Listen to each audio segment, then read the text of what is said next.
a les portes de Troia, amb Albert Sánchez Carmona, Oliver Vergés i Alberto Recce.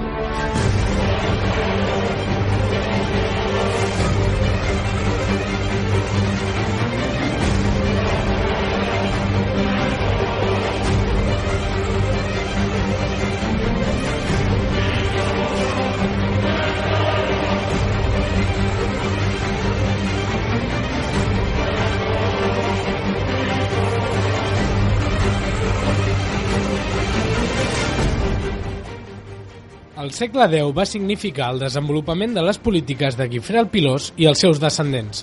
Cada cop més lluny del control dels reis francs, els comtes catalans començaren a fer via cap a una situació que s'aniria fent més incòmoda amb el pas del temps.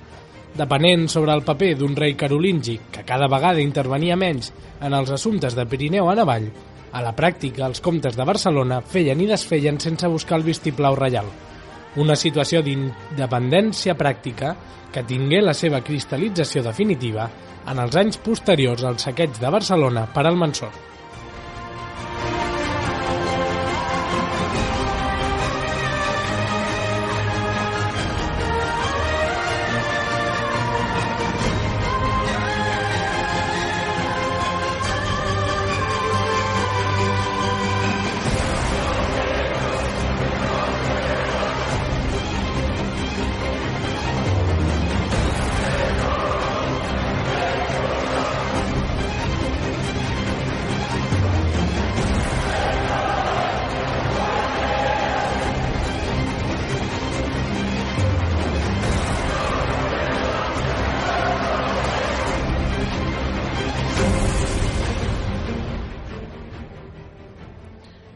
Molt bona nit, una setmana més, els que ens esteu escoltant des de casa. Ens trobem a les portes de Troia.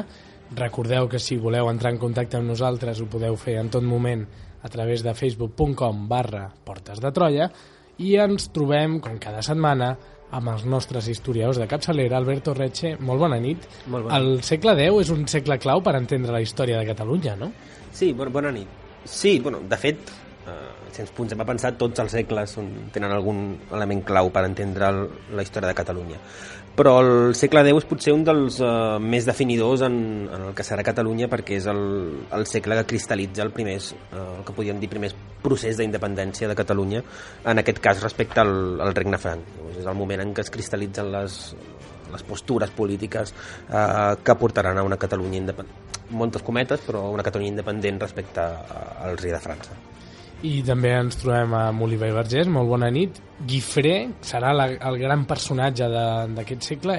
Podem dir que és el gran fundador de Catalunya? Bé, bona nit. Això és una mica el mite, no? La llegenda que tenim aquí a casa nostra, però bé, penso que no, que Guifré no va ser el gran fundador de Catalunya, sinó que hi ha un procés llarg de ben bé un segle, 2 segles, que s'ha de tenir molt en compte, i si haguéssim de parlar potser del gran comte d'aquest període, dels segles 9 i 10, jo em quedaria segurament amb Borrell II. En parlarem més endavant, però bé, jo penso que ell va tenir un pes molt més important en els esdeveniments que no pas Guifré el Pelós. I tot i que la llegenda i la construcció identitària i simbòlica s'ha identificat més amb Guifré el Pilós que no pas Borrell II. Bé, que també hi va tenir un pes important en determinats fets, però bé, la llegenda aquesta de les 4 barres també ha influït molt en aquest sentit. Doncs, si us sembla, comencem a parlar, a endinsar-nos en el tema d'avui i comencem a tractar aquests successors de Guifré el Pilós i què van anar fent per anar construint aquesta Catalunya que l'Alberto ens ha dit que seria una de les la primera independència, amb moltes cometes, del que ara entenem per Catalunya.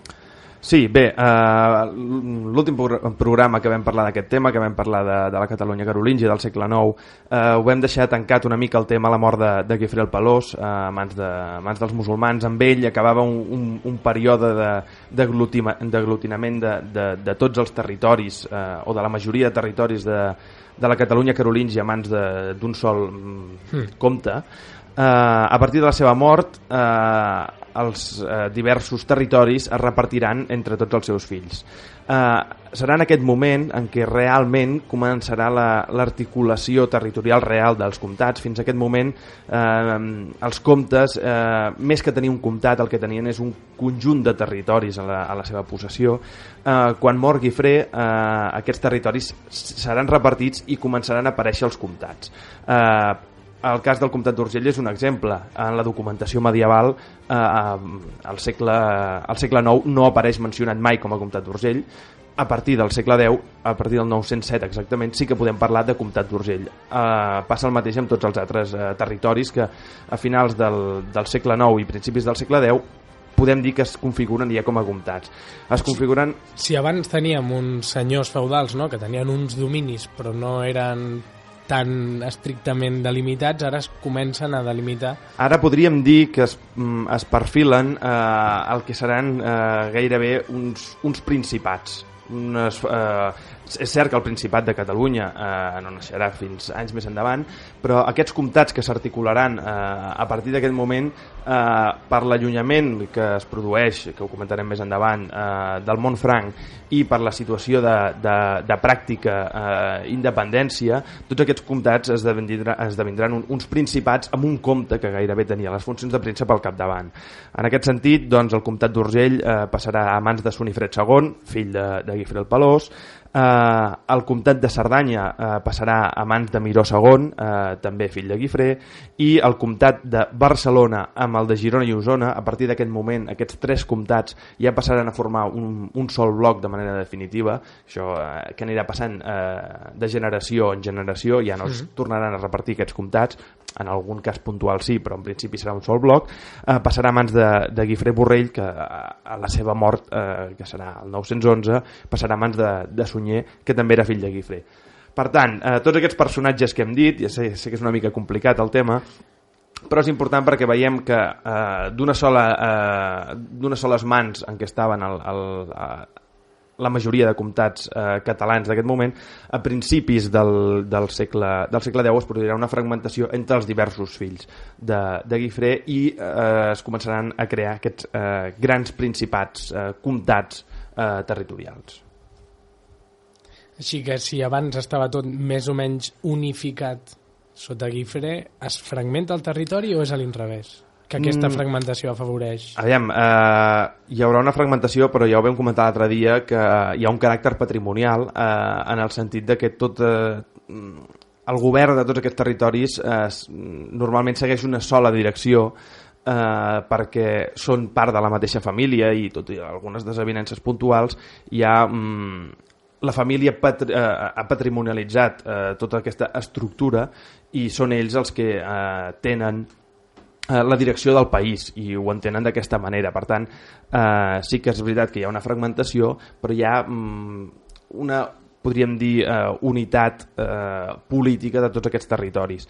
En aquest sentit, el comte de Barcelona, com que de fet tindrà 3 comtats, començarà a tenir, encara de manera molt incipient, doncs, una certa primacia respecte als altres territoris.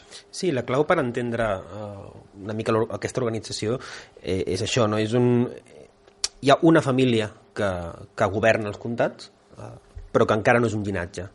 Quina és la diferència? És una família que governa els comtats catalans de manera horitzontal, és a dir, diferents branques de la mateixa família ocupen diferents espais de poder, ja siguin comtats, ja siguin bisbats, ja siguin monestirs, d'una manera no mancomunada, potser, però sí d'una manera mig comuna. Veurem com en el segle X o el segle XI això canvia. Continua havent una família dirigent, però ja no és una família, sinó és un llinatge, que és vertical, i la successió va de dalt a baix i no de costat a costat, com sí que passa en aquests moments.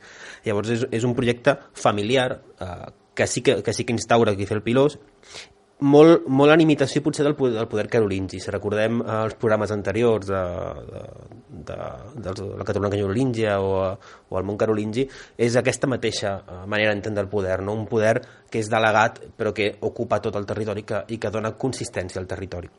I això és el que crea la Catalunya medieval.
enmig d'aquesta situació, no?, en què la família de Guifré el Pilós, un cop ell ja ha mort, ocupa el poder de Catalunya, podem dir que els comtats catalans comencen a allunyar-se de l'òrbita dels reis francs, o això tampoc acaba de ser del tot cert?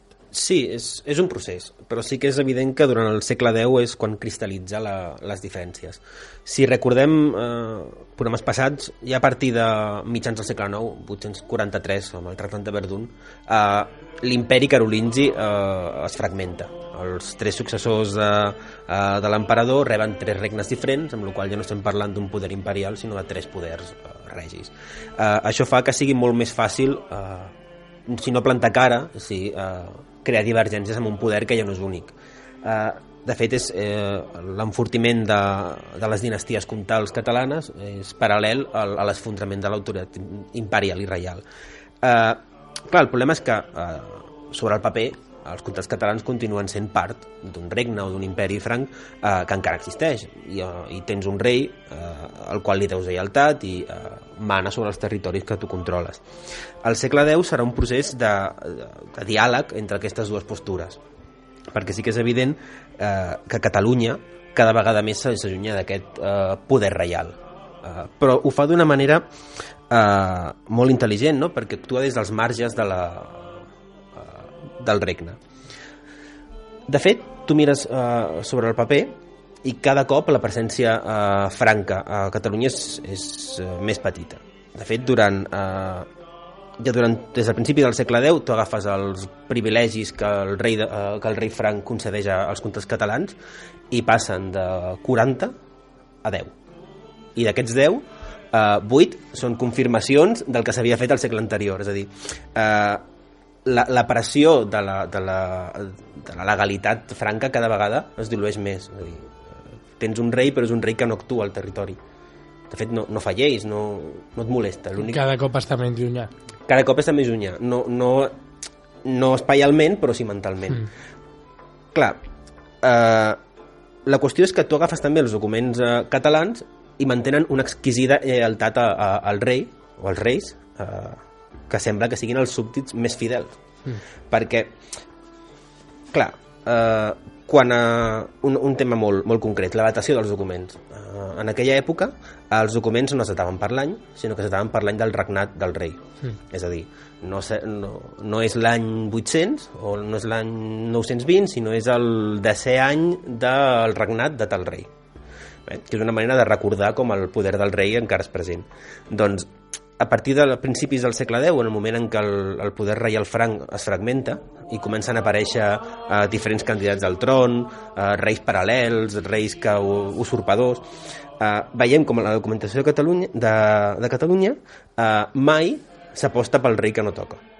Sempre hi ha una exquisida lleialtat a la legalitat. Sempre hi ha, a la pràctica, el rei no compta perquè no actua al territori, però formalment sempre recolzen el rei que toca.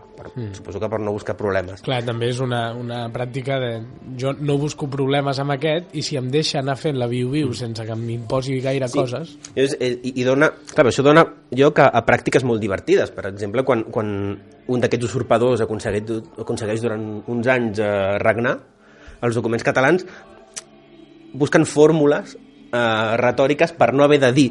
Per exemple, quan Raül de Borgonya és rei durant em sembla que són 10 anys, els documents catalans els documents catalans diuen re expectante Cristo regnante, és a dir, mentre esperem, avui és l'any tercer mentre esperem el rei qui regna és Déu, que és la manera de no haver d'entrar a legitimar aquest rei, o fins i tot diuen la terra, no diuen Catalunya perquè el terme encara no existeix, però diuen ipsa terra, la terra, els comtats porten, per exemple, sine rege septem annos, no?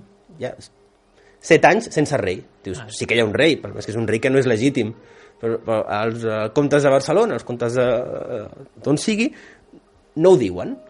i són escrupolosament fidels al rei que toca. Podríem dir en aquest sentit que Catalunya tenia els papers en regla al segle X, vull dir, era la manera mantenir aquesta legitimitat i que ningú els anés allà a dir, escolti, és que vostè no està ja complint. No, escolti, jo els papers els tinc en regla, les factures estan aquí i els albarans també. I llavors és la manera...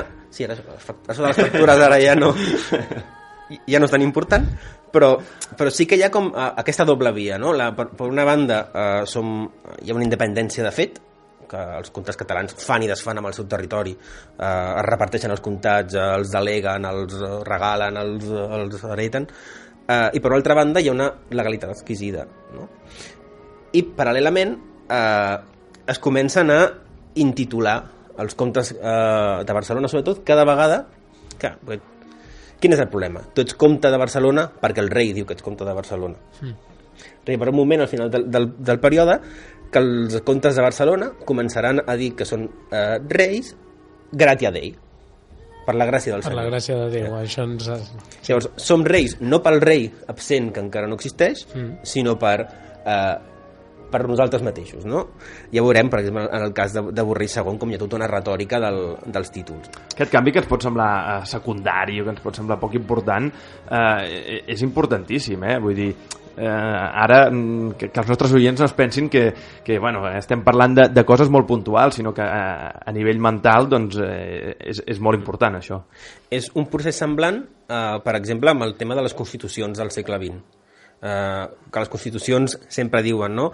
Dóna man a la sobirania del poble, de les corts. Pot semblar uns temes absurds, però en el fons defineixen què és el país, d'on neix, no? Avui en dia estem debatent, per exemple, aquestes qüestions de la independència. Artur Mas és el president dels catalans o és un delegat del poder central de Madrid actuant a Catalunya? És una mica també aquesta problemàtica, no? I en aquest mateix període és quan podem dir que Catalunya s'obre al món, alhora que va agafant una certa autonomia, o són processos divergents que no són compatibles? Sí, clar. Dins del context internacional les coses han canviat. Ja hem vist que el poder dels reis carolingis s'ha fragmentat molt, ha desaparegut molt, fins al punt de que a mitjans del segle X podem parlar gairebé d'un nou ordre internacional.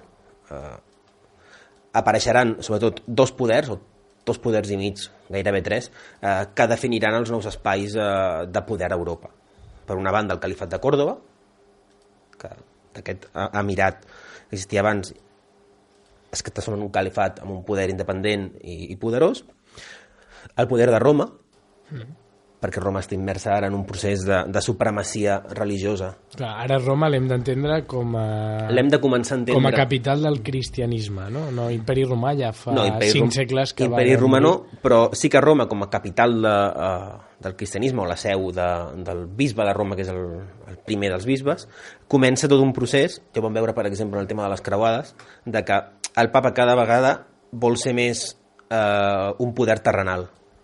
Sí. No només es conforma en intervenir en l'espiritualitat de la comunitat, sinó es configura com un poder polític de primer ordre. I el tercer poder, que està en connivència amb aquest nou paper de Roma, és l'imperi otònida. Que és, diguem, en la fragmentació dels diferents regnes carolingis, el regne més oriental, el que avui entendríem com Alemanya, més enllà del Rin, neix un d'aquests reis, aconsegueix fundar un nou imperi amb la connivència en Roma, i és gairebé la recuperació de l'imperi carolingi. És un nou Carlemany que al seu temps era un nou Constantí. Roma de nou té un imperi, té un emperador. I al 950 el món és radicalment diferent com era l'any 900. Tenim un califat de Còrdova que no existia, tenim un nou emperador otònida alemany, serà l'origen del Sacre Imperi Romano-Germànic, que abans no existia, i tenim una Roma forta que abans no existia. I entremig una Catalunya que per fi pot decidir, moltes cometes, quina és la seva política internacional.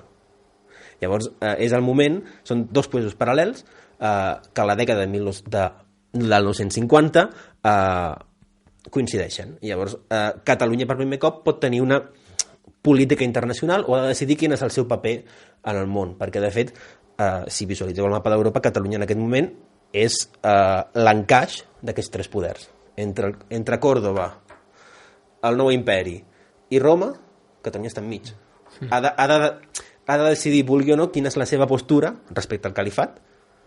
Un califat que reclamarà Catalunya com seva, perquè Barcelona va ser islàmica. Un poder imperial que, com reclama l'herència carolíngia, diu, escolta, comtat català, Tarragona és mig meu.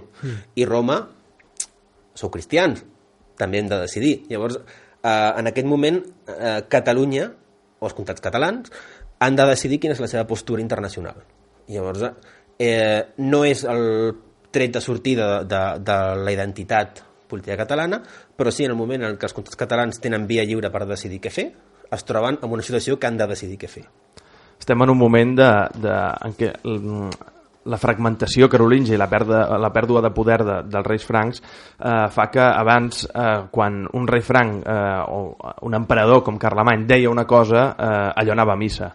Ara diguéssim que Catalunya necessita una nova legitimitat, un nou lloc on anar a demanar preceptes d'immunitat, per exemple, on anar a demanar certes coses que abans ho donaven els emperadors.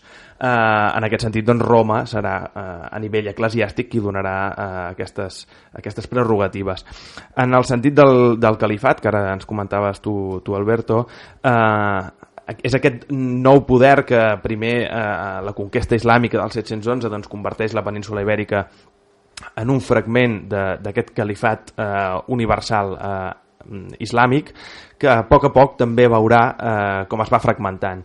I una de les fragmentacions portarà a l'emirat de Còrdova en aquell moment, que era una mena de principat en què hi havia uns emirs que no eren els representants directes dels governadors del califat universal, és a dir, tenim per una banda la família abbàssida i per l'altra els omeies.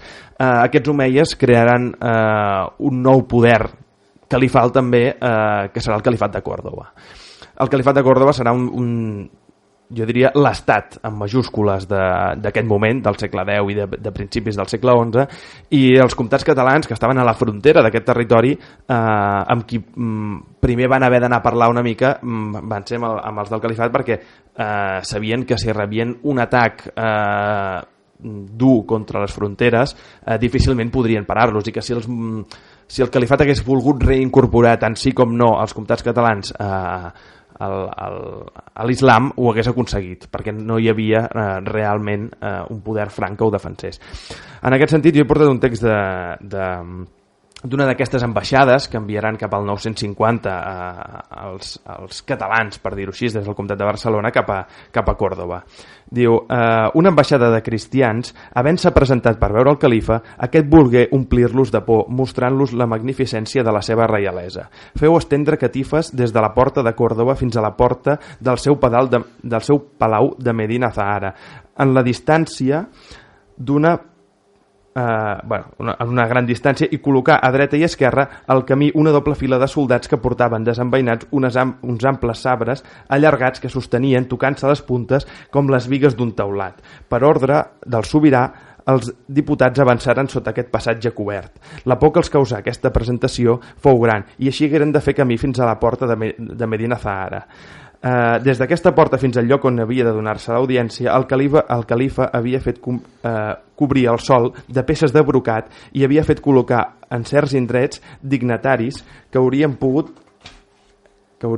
ser presos per reis, ja que seien uns magnífics seien en uns magnífics seitals i anaven revestits de brocat i de seda. I llavors, en la descripció d'aquesta ambaixada, arriben al pati de Medina Zahara i es troben el califa al centre, vestit d'una manera que no sembla un rei, no? Però bueno, això és una altra qüestió, però la idea que vol transmetre aquest text musulmà, però que tenim publicat per Abadal i per molts d'altres, és que el califa és el gran poder, i que quan arriben allà les ambaixades cristianes es troben amb uns grans palaus, una gran riquesa que que realment no pot fer sinó espantar-los i cohibir-los. La imatge devia ser força impactant, sobretot venint del que devia ser el Palau Comtal de Barcelona en aquell moment. La intimidació és clara, no? Arribar al centre del poder, que s'ha d'entendre també que el califat de Còrdova en aquests moments domina pràcticament 3/4 parts de la península. Sí. Tot el sud i fins ben a dalt. Exacte, és el gran estat d'aquest moment. Aquesta primera ambaixada pactarà una pau gairebé imposada però que durarà pocs anys i els comtes catalans aniran fent la viu-viu a la zona de la frontera, aniran avançant, no hi hauran gaires atacs, però a finals del segle X, ho veurem més endavant, el món musulmà, és a dir, el món del califat canviarà d'opinió respecte als comtats catalans i respecte als regnes castellans de la península i decidirà actuar d'una altra manera. Però això ja ho veurem al final del programa. A les portes de Troia. Sí, i paral·lelament a aquest acostament a Còrdova hi ha l'acostament a Roma i a l'imperi, no? Aquí potser la figura clau és la de... És que és una figura literàriament també molt potent, és la de Gerbert d'Aurillac, que serà el papa de l'any 1000. És un personatge molt interessant, primer perquè de fet serà el primer papa francès de la història, i és un personatge molt curiós perquè és un intel·lectual que de fet a la seva època d'investigació trava moltes relacions amb Catalunya. Ell, per exemple, és convidat dels comtes de Barcelona, treballa a Ripoll, és potser el primer o dels primers que des del món europeu cristià s'interessa per la ciència islàmica. De fet, serà l'introductor de l'àbac, estudiarà matemàtiques, aritmètica... Que la civilització islàmica està força més avançada que la cristiana en depèn quins àmbits, no? Com els sistemes de regadiu i tot això. Sí, perquè, clar, si tenim en compte el mapa del que és l'islam en aquest moment, agafa absorbit bona part del coneixement del món romà i el món grec. Bona part dels documents, fins i tot els manuscrits que es conserven sobre Aristòtil, sobre la filosofia grega, sobre la matemàtica grega, provenen del món islàmic. Tornen a arribar a Europa a través de traduccions en àrab. De fet, deien que la biblioteca del Hakam II tenia 500.000 volums, òbviament és una cosa llegendària, però només que tingués un 10% d'aquesta xifra en tindria 50.000, que seria una biblioteca realment increïble. Vull dir que la cultura en aquest moment estava no mans cristianes, sinó mans musulmanes. Sí, no, lo interessant de Gerbert d'Aurillac és que serà el papa de l'any 1000 i serà el papa que recolzi aquest nou imperi otònida. De fet, serà el preceptor d'Eudor III. Llavors, aquesta figura mig eclesiàstica, mig secular, molt culta, que té molt clar quin és el paper que ha de tenir Europa respecte a l'islam, o quin és el paper que la cultura ha de tenir en el nou món que s'obre a partir del 950. I és un papa que és... no sé si molt bon coneixedor, però coneixedor de Catalunya perquè va viure aquí durant uns anys i es va formar amb monjos catalans, va entrar en contacte amb els comtes catalans. Llavors, a mesura que aquest home comença a ser cada vegada més important de l'Església, serà l'interlocutor vàlid dels comtes de Barcelona amb Roma. I aquest apropament d'aquesta nova realitat de Catalunya respecte a Roma i sobretot respecte a l'imperi otònida serà crucial per entendre quines dues possibilitats té Catalunya aquesta dècada als anys finals del segle X. I enmig de tot això, l'any 947 i el 948, Borrell II arriba a ser conde de Barcelona, Girona i Osona en primer moment i d'Urgell a l'any següent. És la gran figura, no? Ens ha parlat abans l'Oliver. Sí, jo per mi el gran comte del segle X i de fet d'aquests 2 segles que comentàvem és Borrell II. De fet, no només pel que va fer, sinó per com en aquells anys se'l considerava. Hem citat al principi que després de la mort de Guifré aquests diversos comtats van ser repartits entre els seus fills per atzars del destí, sobretot per la mort dels antecessors i per herència, Borrell II, a partir de mitjan segle X, heredarà el comtat de Barcelona, Girona i Osona, aquest gran bloc, i a més el comtat d'Urgell. Quedaran fora del seu domini directe el comtat de Cerdanya, que en aquell moment era Cerdanya-Besalú i la zona d'Empúries.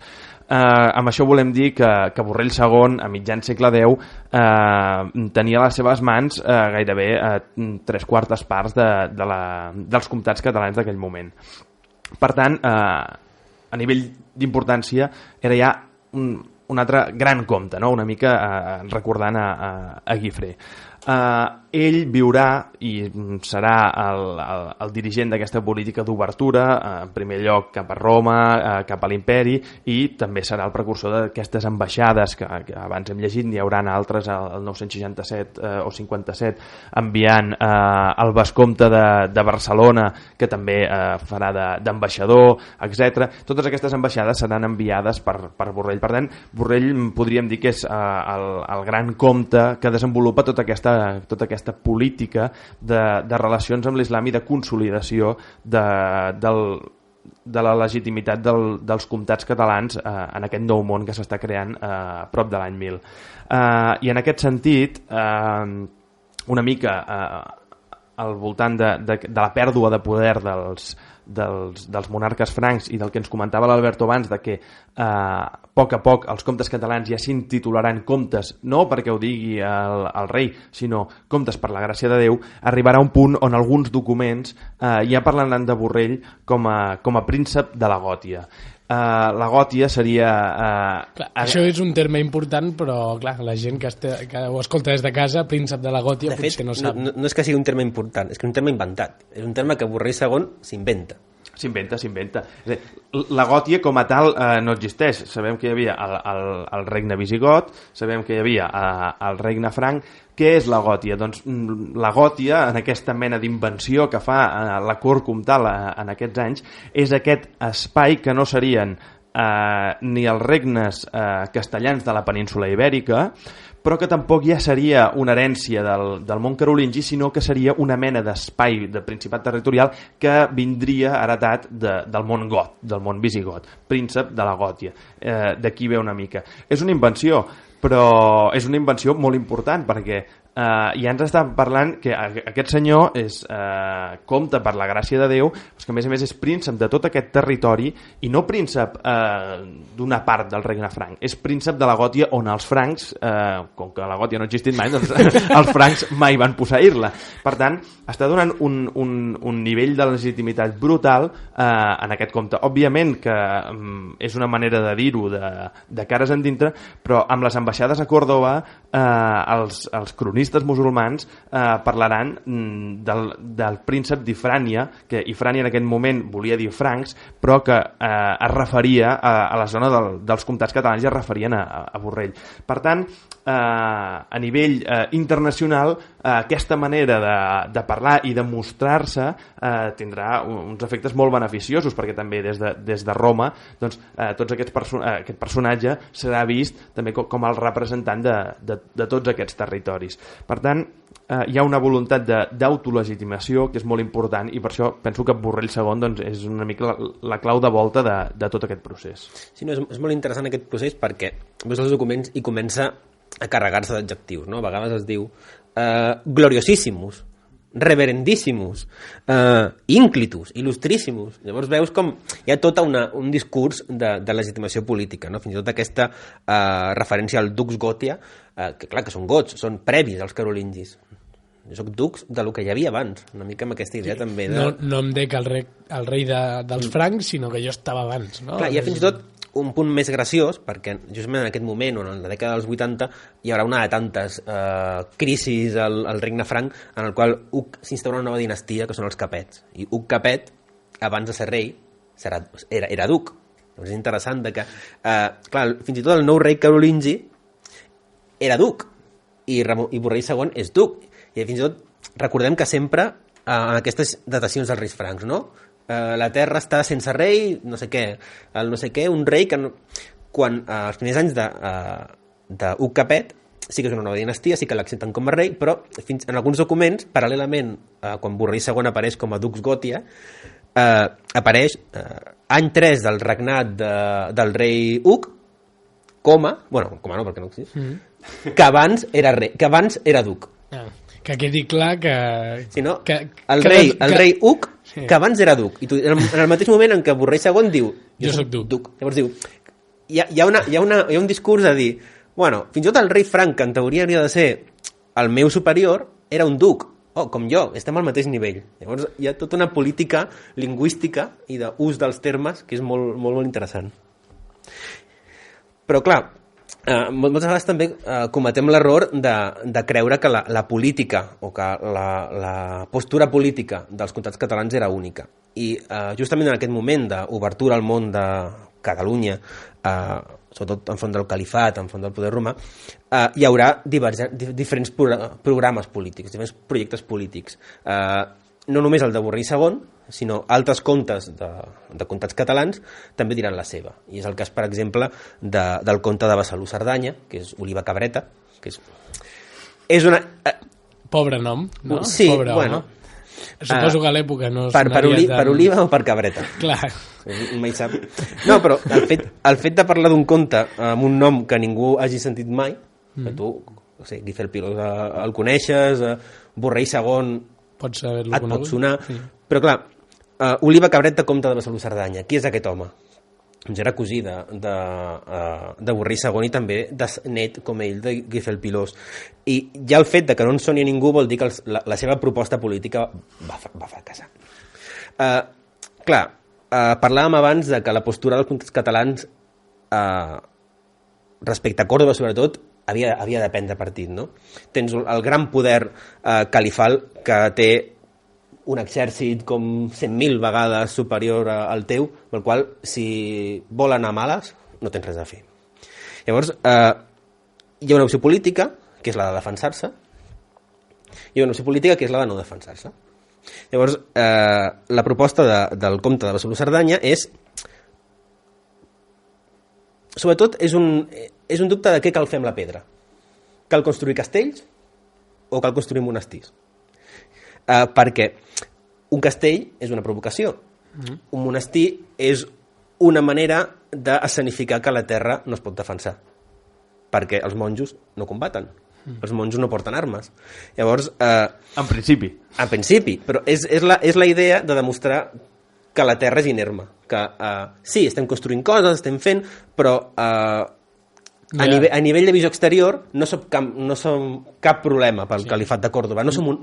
Sobretot som un enemic o no som un enemic. Clar, i no som una amenaça, perquè si es construeix en to de pau, diguem, no hi ha... És reconstrucció o és rearmament? Una mica en llenguatge del segle XXI. Clar, perquè a vegades també se'ns oblida, o potser la nostra educació d'EGB o d'ESO ens porta a unir conceptes que no són el mateix. Per exemple, sobretot pel segle X, el de noble i el de guerrer. Una cosa és el nobile i una cosa és els nobiles i els milites. Nobles i guerrers al segle X no són el mateix. Perquè nobles, la noblesa del segle X és aquesta xarxa familiar dels descendents de Guifré el Pilós, que se controlen els espais de poder, els comtes, però una altra cosa són els guerrers. Aquests milites, aquests guerrers de frontera, que volen fortificar la frontera, que viuen del pillatge, que viuen d'aquestes incursions sobre territori islàmic, i són dos grups separats. S'arriba al punt de que qui té les armes no té accés al poder. Llavors, el discurs de les dues postures és diferent. Això acabarà explotant al segle XI amb una història que ja explicarem un altre dia. Clar, això portarà a fer... Tens dos poders, tens els guerrers que tenen les armes però que no tenen el poder, i qui té el poder no té les armes, arriba un moment que has de pactar, i es munta una important.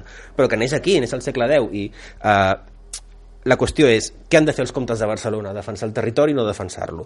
Borrell II, en primer moment, fa cas al seu cosí i es porta a una política de gairebé submissió respecte a Còrdova. Enviem ambaixades. Tranquils, són bons, no fan res. Els catalans són bona gent, no? Mira, si és que no tenim castells, no tenim res, no, tranquils. Què passarà? I això ja ens porta potser a l'últim tema del programa. Que això està molt bé, però depèn de la voluntat de Còrdova de no fer el primer pas. I arribarà un moment, el 985, que arribarà un senyor que es diu Almansor, que descobreix que potser és més important o pots treure més benefici d'atacar aquests estats o aquests poders satèl·lits amb els que havies pactat per saquejar. No hi ha una voluntat de conquesta, sinó una voluntat de vaig, agafo tot el que puc, mato a tot el que trobo i torno. Llavors, clar, l'atac de Barcelona del 985 serà l'escenificació de la fi d'aquest miratge que era aquesta Catalunya en pau.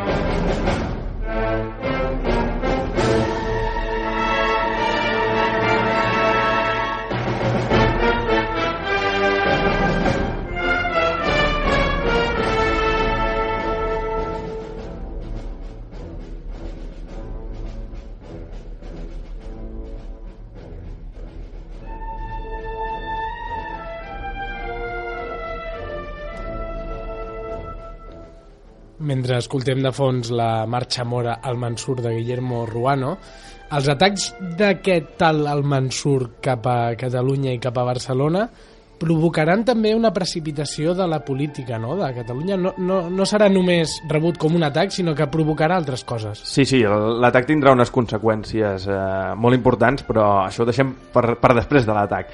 Primer de tot, el perquè de l'atac. Doncs bàsicament hi ha un canvi, apareix un nou personatge que és el Mansur, puja al poder, no és califa, però és gairebé qui té el poder real en el califat de Còrdova, i decideix primer de tot enriquir-se a través dels saquejos, i també hi ha un canvi en l'orientació potser del model religiós, en què ja no s'opta tant per la concòrdia, sinó que s'opta més per l'atac i per la lluita contra l'infidel. En aquest sentit, doncs, començaran un seguit de ràtzies que afectaran a tots els regnes i comtats de la península ibèrica, començant per la zona de Castella, i després de Castella, de Lleó, s'atacarà el que serà els comtats catalans, i aquests atacs continuaran ben bé fins al 1003, 1004, i no serà fins al 1006 que ja hi haurà el canvi. Això ara no ho comentarem, però van tenir uns efectes llargs, és a dir, no estem parlant només d'un sol atac, sinó d'un continu d'atacs. Un continu d'atacs que s'estén durant uns 20 anys, no?, de saquejos. Efectivament, és el Mansor i el seu fill Abd al-Màlik, que són els que es dediquen a tots aquests atacs. Però podríem dir que l'atac amb majúscules, o l'atac que ha deixat més pes en la memòria i ha provocat uns canvis més importants, és el que es produeix sobre Barcelona. L'any 985, després d'atacar la zona de Castella i de Lleó, el Mansor es dirigeix cap aquí, cap als comtats catalans.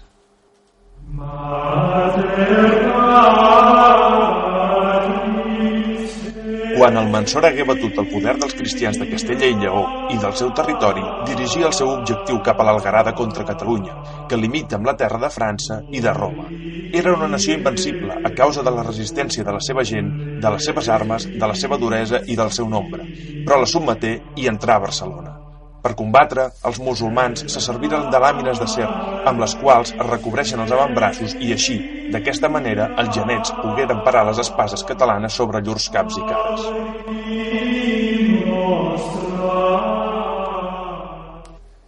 Ara escoltàvem un text referit a aquest atac. Sí, l'atac del Mansor és important per molts motius. Si recordem el programa de la Catalunya carolíngia, ja dèiem que era un període que anava del 801, amb la conquesta franca de Barcelona, al 985, amb el saqueig del Mansor, no? Sembla que aquest atac contra Barcelona tanca el cercle d'aquest període de tutela franca, no? La mateixa ciutat que inaugura el període amb la seva conquesta serà el que el tanqui amb el seu saqueig. Perquè, clar, tu quan tu tens un gran exèrcit, el gran exèrcit de la península ibèrica, que decideix venir contra tu passa un temps. Llavors Borrell II fa una cosa que no havia fet fins llavors, que és dir, en recordar-se que tenia un rei.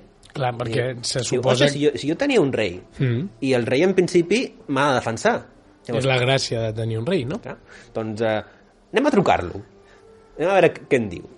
I llavors envia ambaixades al rei per demanar auxili, de dir, soc un vassall teu que està a punt de ser esclafat per un altre d'èxit, vine.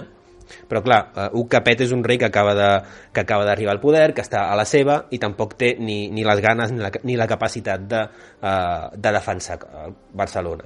Llavors aquesta traïció, entre cometes, de dir hem demanat auxili al rei i el rei no respon, és també la justificació moral de dir, bueno, doncs és el punt final d'un període i anem a la nostra. Després, clar, podríem debatir també sobre fins a quin punt aquest atac d'Almansor és tan tràgic o tan devastador com les fonts catalanes diuen que va ser, o si és un intent de magnificar-lo per dir, bueno, és un nou començament, no? Les fonts diuen que la ciutat és arrasada, però després arqueològicament veus les capes d'aquest període i no hi ha mostres d'incendi. Llavors, No, arqueològicament no s'ha demostrat. Sí que és veritat que l'atac provoca molts captius, que molts són portats a Còrdova i que molts trigaran molts anys a tornar. Sí que sembla que hi hagué una defensa heroica, perquè bàsicament enfrontar-se a aquell exèrcit doncs era gairebé un suïcidi, per tant només això ja els podia donar el qualificatiu de defensa heroica, però la ciutat no va ser destruïda, va ser saquejada i bàsicament es va agafar com això, un moment de canvi, de nou naixement i de seguir nosaltres sols al camí. Per tant, a partir d'aquí ja podem parlar d'independència de facto dels comtats catalans. Sí, i sobretot serà la descoberta de que cal defensar-se. Serà el moment en què els comtats catalans, el comtat de Barcelona, haurà de defensar el territori. Serà el moment i portarà tot el que portarà el segle XI al segle XII, de dir, bueno, ha arribat un punt en què hem de fortificar la frontera, hem de militaritzar el territori, hem de començar a defensar-nos nosaltres sols, perquè si no ningú no ens defensa, i l'opció de no defensar-nos no funciona. És la recerca de l'autoajuda, no? De l'autodefensa. Si ningú pot venir a ajudar-te o ningú té la voluntat de venir-te a ajudar, no tens més remei que defensar-te tu sol. I aquesta independència de facto, ràpidament, què comporta a la vida de Catalunya ja?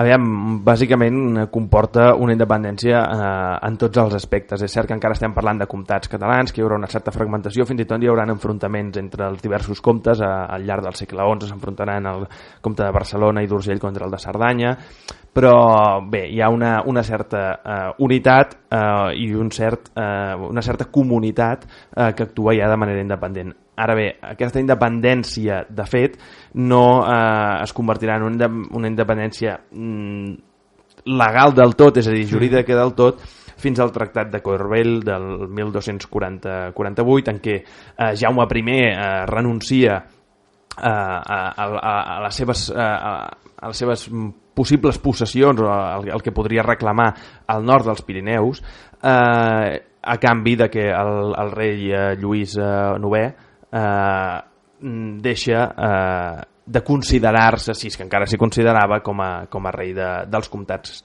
catalans. De fet, difícilment podríem considerar que Jaume I era vassall del rei de França, no?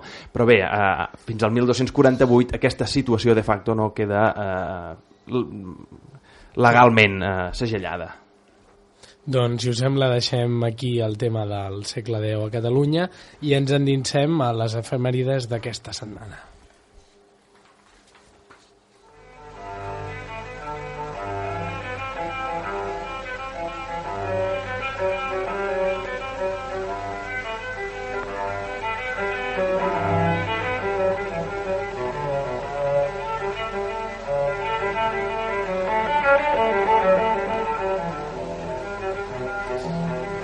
Comencem amb una d'aquelles que són tristament cèlebres, que és que el 24 de gener de 1977 un grup d'ultradreta assassina 5 advocats laboralistes a la matança d'Atocha durant la transició espanyola. Efectivament, 5 advocats laboralistes vinculats al sindicat de comissions obreres van ser assassinats per un grup d'ultradreta en aquest moment de la transició. Sempre s'ha dit que la transició no va ser violenta, per aquests advocats doncs, sí que ho va ser. I bé, és una trista efemèride, però sembla que contra la ultradreta encara no s'ha posat fre. I també va suposar l'enterrament d'aquests advocats, i l'organització que va demostrar el Partit Comunista també va ajudar la legalització i la normalització del Partit Comunista dins del sistema polític d'aleshores.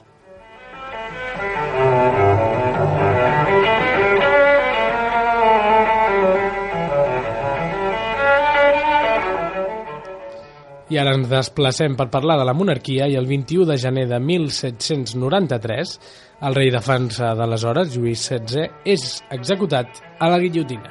Sí, és potser la gran imatge de la Revolució Francesa, no? Aquest rei que perd el cap de la manera visual tan bonica, no? Però que cinematogràficament fins i tot és molt contundent. És un moment contundent i tal. I bueno, que explica molt bé al final potser una mica el que estàvem parlant avui sobre els reis francs, no? Què és un rei? És una persona que governa, és una persona que regna. Si anem a lo estúpid de la definició, no? Quan el rei no regna, quan el rei no fa el que ha de fer, el rei sobra. No és una qüestió gairebé ni... És obvi, no? I fins i tot que i aquesta frase tan bonica, no? Ha mort el rei, viva el rei, perquè una cosa és la institució, una cosa és algú ha de tentar el poder, i una altra cosa és que això signifiqui tenir carta blanca per què vols, no? I Lluís XVI va prendre-ho avui diríem, va prendre no la teoria sinó la pràctica del que passa quan no es governa bé, i potser per això és un fet que ha quedat tan clavat a la memòria col·lectiva d'Europa, no? Que una cosa és no hi ha res intocable ni davant la llei o no hauria d'haver res intocable davant la llei, ni tan sols el rei.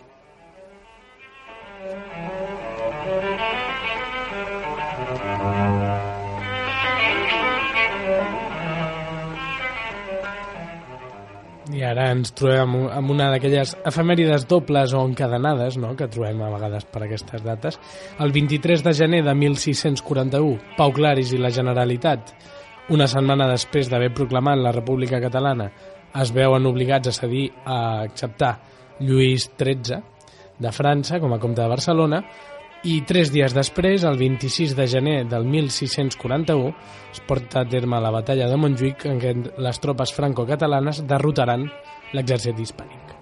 Bé, a part de l'efemèrica, que de fet ja ho has explicat tu tot, és molt interessant perquè avui hem parlat doncs, de la independència respecte al poder franc i de com els reis francs deixen de ser reis dels comtats catalans i el 1248 deixen de ser ja els reis, no? Legalment, sí. I resulta que el 1641, davant les necessitats que tenia la Generalitat en aquest moment, que estava en guerra contra la monarquia dels Àustria, veu la necessitat doncs, de demanar ajuda a França, i França accepta, però a canvi de que els territoris, és a dir, que el Principat de Catalunya en aquell moment tornin a la seva òrbita, i en aquest moment el 1641 Lluís XIII serà comte de Barcelona. Per tant, els comtats tornaran a l'origen franc, no? Tot i així això durarà ben poc. És una història complexa, no?, entre dos poders, el poder de Castella, el poder hispànic, i el poder francès, i Catalunya està al mig. Catalunya està situat en aquest punt de pas i entremig de les dues monarquies absolutes del moment, que això tindrà durs efectes i dures conseqüències.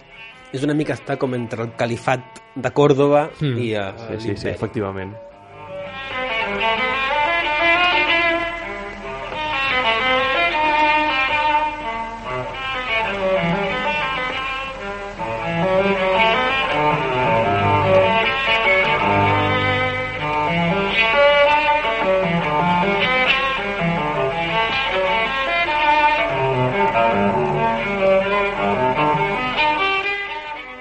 el 20 de gener de 1942, una altra d'aquelles efemèrides funestes, la conferència de Guanàs, en què es decideix l'extermini dels jueus que es troben sota la influència directa o indirecta del Tercer Reich. Sí, aquí comença ja el que seria la solució final.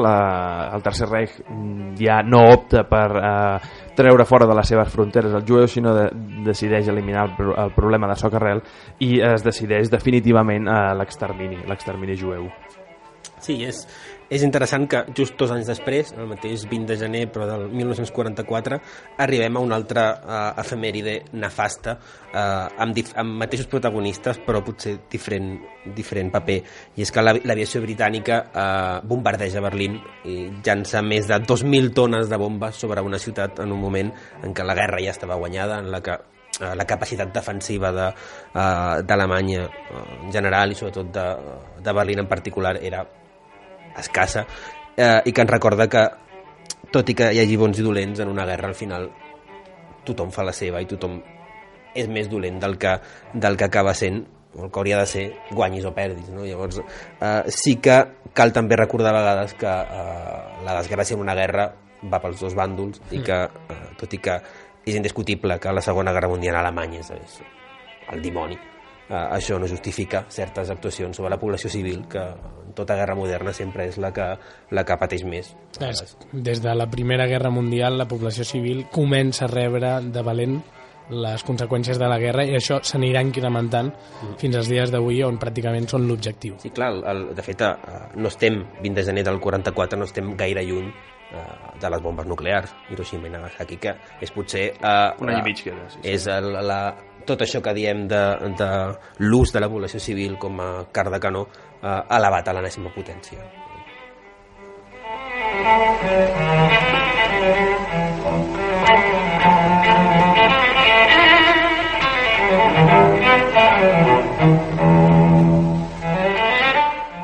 I acabem avui amb una d'aquelles que tenim més pròximes, i és que el 20 de gener de 2009 Barack Obama comença el seu mandat com a president dels Estats Units. Sí, del 2009. Sí, ja fa uns dies d'això, però en aquell moment semblava que el món hagués de canviar de dalt a baix. Se li va donar el Premi Nobel de la Pau, no pel que havia fet, sinó pel que faria, no? Quins grans canvis ens esperaven? Va ser un Premi Nobel preventiu, no? Sí. I bé, ara que ho veiem amb una mica de perspectiva, veiem que no ha canviat res. A Obama ja li queden pocs anys per acabar el seu mandat i Guantánamo segueix obert, la seguretat social americana doncs està ni a les beceroles i bé, no sé, no cal. Potser el més important és que ha sigut el primer president negre, però bueno. Home, sí que té mèrit, però ja està, no ha fet res més que ser negre. Va il·lusionar el món, va semblar que tot era possible, que es podia canviar, yes we can, podem canviar les coses, però... Sí, va ser més d'una victòria de discurs que no de fons, no? Sí. Jo recordo molt ràpidament, quan vaig assabentar al matí que va guanyar Obama, anava a l'autobús de Barcelona, i davant meu vaig assabentar perquè hi ha 2 àvies comentant-ho, i una d'altra, nena, que ha guanyat el negre, com una cosa inconcebible. I d'aquesta il·lusió, d'aquest estupor internacional hem arribat a una situació que és el mateix de sempre. La de gent que va anar-lo a veure a fer el discurs inaugural, la de vegada es va retransmetre en directe pràcticament per tot el món, estàvem il·lusionats, se li va donar el Premi Nobel de la Pau i ara estem com estem. Potser és el primer Nobel de la Pau que ha assassinat gent així arreu indiscriminadament. Bueno, no ho sé. No seria el primer, no hauríem de fer una història. Hi ha uns quants. Doncs si us sembla ho deixem aquí aquesta setmana, ens retrobem la setmana que ve i tots els que ens escolteu des de casa podeu posar-vos en contacte a través de facebook.com/Mortes de Troia. Fins la setmana que ve i molt bona nit, Oliver i Alberto. Molt bona nit. Molt bona nit. I a vosaltres ens retrobem. Adéu.